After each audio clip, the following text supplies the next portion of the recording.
Ayan, hello. Pumili ako ng another filter. Thank you, TikTok, for the beautiful filter. Anyway, kung talaga ating magagawa So, yun, yung mga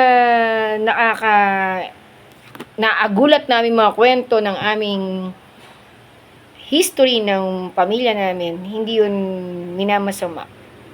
Yung po ay sinishare lang na existing pala yung mga ganung bagay. So, I am proud pa nga. Tito ko nagsulat ng life story ni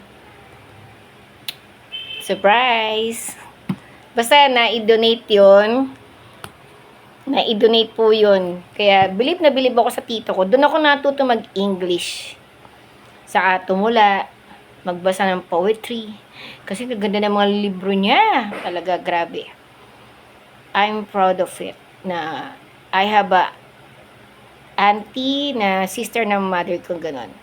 So, di naman natin mawawala yung isip ng mga tao na ganon yung kanang level ng pag-iisip. Wala kang magagawa dyan Pero, syempre, ang ano lang dyan, ang pinakamaganda dyan, napatunayan ng iba na nakakita, nakakakilala sa amin na hindi pala sila ganun.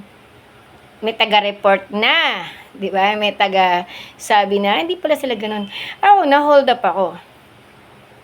Nung dumating ang father ko galing sa US, dito ako nakatira sa Cainta kasi lola ko binantayan ko dahil lumipat ako dito. Umalis ako sa bahay namin kasi ang lapit lang naman Daluyong.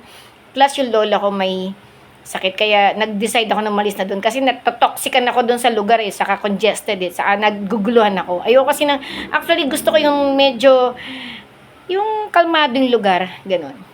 Ayoko na magulo. Ganon. Tahimik din ako kasi writer din ako saka isa pa. Ano rin ako, yung painter din ako, drawing ako talaga. Pag gusto ko talagang gumawa ng obra, gagawin ko, kaya ko naman. Kaya lang talagang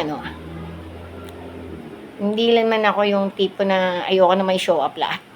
Basta marunong ako nun. Tapos, pinsan ko si Kuya Hill. Siya yung nag-drawing doon sa Channel 13 na sinong dakila, sino ang tunay na baliw habang kumakanta si Bernie Varga, nagdo-drawing yung pinsan ko.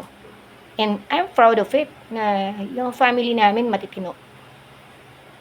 Hindi naman namin niyayabang yon, kaya lang talagang we are proud. Na sana wag naman kami i-judge. Talagang nakaka-fed up yun, talagang ganun. Pero nung ako yung na-hold up, talaga na ipagkaratihan po talaga ako. Pasensya na talagang, kaya nga kumalat doon na sa lugar ng Binondo, sa Recto na self-defense